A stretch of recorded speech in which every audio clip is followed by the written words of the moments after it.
Alléluia. Alléluia. Alors tout à l'heure, nous avons vu les symptômes de la malédiction. Et maintenant, nous allons parler de comment reconnaître l'opération des malédictions. Parce que quand j'ai identifié certains symptômes, ça ne suffit pas forcément pour dire que je suis en train de vivre une malédiction. Parce que ce que j'ai expliqué tout à l'heure, lorsque quelqu'un est par exemple victime de l'œuvre de la sorcellerie ou de certains autels démoniaques, il peut aussi avoir de tels symptômes, de telles réalités. Alors, pour ce que je suis en train de vivre, il y a encore des choses, des causes que je dois rechercher lorsque j'ai observé les symptômes que nous venons ensemble de voir. Il faut se demander, qu'est-ce que j'ai pu faire pour subir ce que je vis? J'ai parlé de Josué tout à l'heure. Il a échoué devant Haï. Il n'a pas dit, oh, Dieu nous a abandonnés. Il n'a pas dit, oh, le diable m'a eu. Il s'est mis à terre, couché face contre terre, et il cherchait. Quand on pense qu'on lutte sans fruit, il y a beaucoup de choses. Quand on pense qu'on sème pour on récolte peu, il faut se demander, qu'est-ce que j'ai fait? Qu'est-ce que j'ai pu faire? Quel comportement j'ai pu avoir?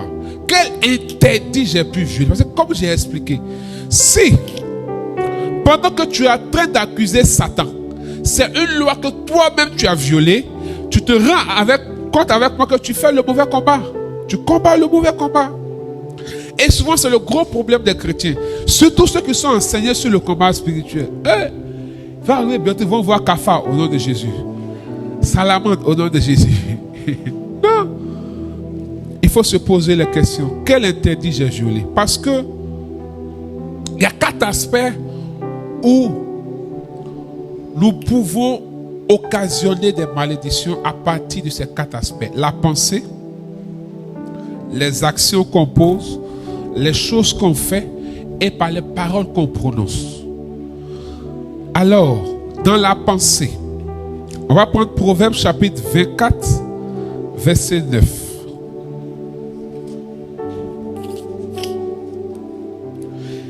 On écoute la parole de Dieu. La pensée de la folie n'est que péché, et le moqueur en abomination parmi les hommes. La pensée, le moqueur en abomination parmi les hommes. On va lire Proverbe 19, verset 29.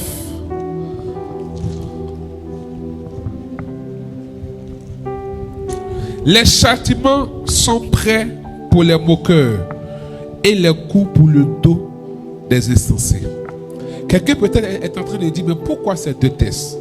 Bien-aimés frères et sœurs, comment dans la pensée je peux violer des interdits ou occasionner des malédictions? Quand tu penses mal de quelqu'un, c'est pas bon. Ça peut attirer la malédiction sur toi. Parce que quelqu'un qui commence à penser mal, la méchanceté n'est pas loin. On va prendre Proverbe chapitre 3, verset 33 à 34.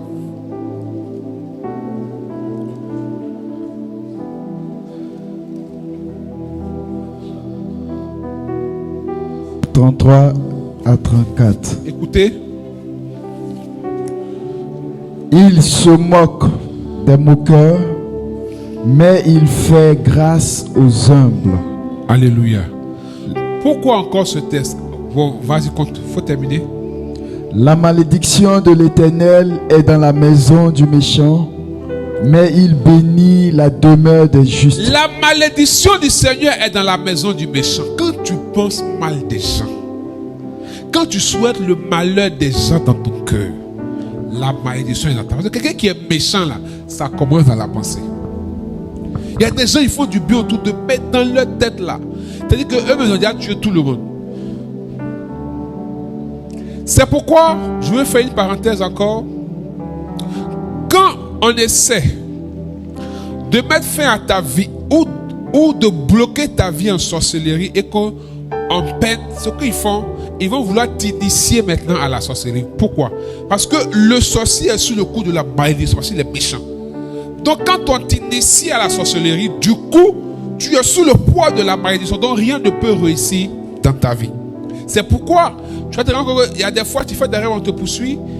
D'autres fois, tu fais des rêves où tu te poursuis quand tu t'envoles. D'autres fois, tu manges dans des fêtes.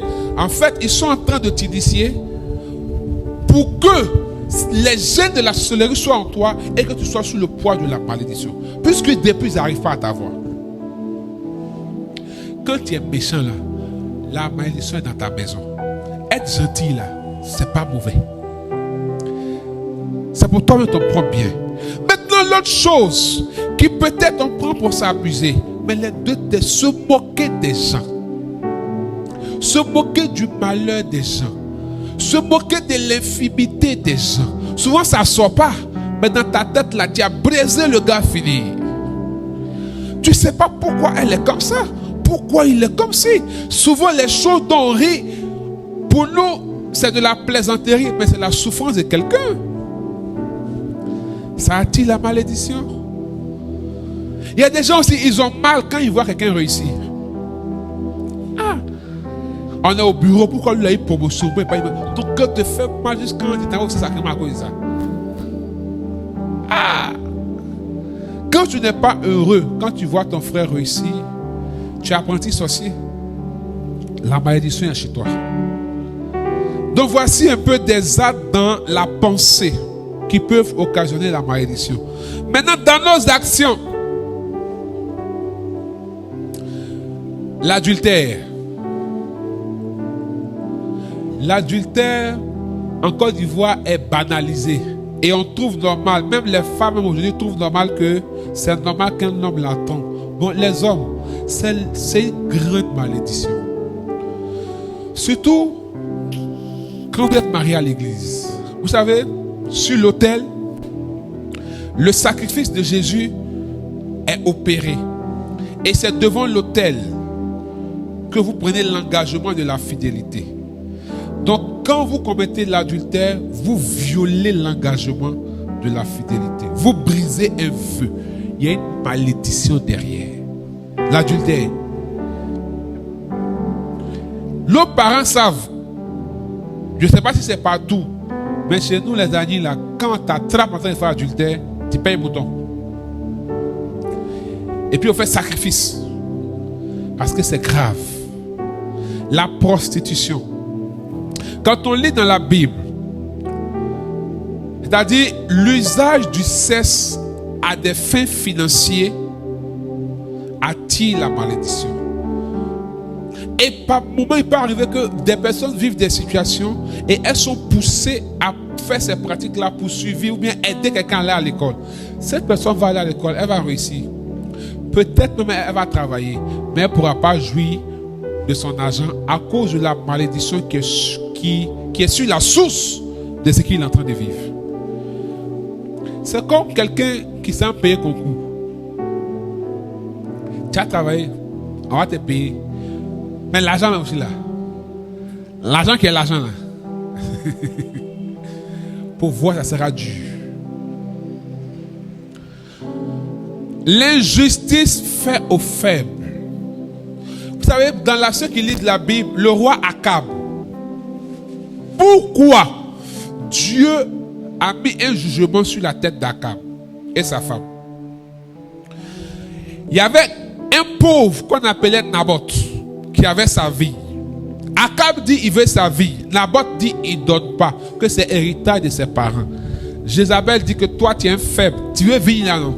Attends-moi, il vient. Excusez. Jézabel a fait tuer Akab pour prendre sa vie. Et Naboth pour prendre sa vie. À cause de ça, Élie est venu prophétiser pour dire que toi, Jézabel, tu vas mourir et ton corps sera en pâture pour les chiens. L'innocent, traiter injustement l'innocent attire la malédiction. La jeune sœur qui est aide familiale ou bien aide ménagère chez toi, que tu maltraites. Tu es là, tu fais tous les chapelets. Tu ne veines, ça ne veine pas. Tu te retournes même dedans. Si tu ne prends pas bien soin, tu es injuste envers elle. C'est l'âme, sa douleur dans son cœur. La malédiction sera dans ta maison. enfant d'autrui. On peut être dans un remariage. La personne a ses enfants et je viens me marier. Mais tu fais comme si ces enfants ne sont pas sortis du ventre d'une femme. Et puis tu as peur. Et vous savez que ce qui est intéressant et Dieu qui est bon, quand c'est comme ça là, les enfants de cette femme vont toujours réussir pour laisser tes enfants. Vous n'avez pas remarqué? Dieu est tellement bon. Parce qu'en les traitant mal, tu maudis tes enfants. Si vous avez des parents qui se comportent comme ça pour vous, dites-leur que papa, maman, ça là, ça ne m'arrange pas. Tu es en train de me tuer.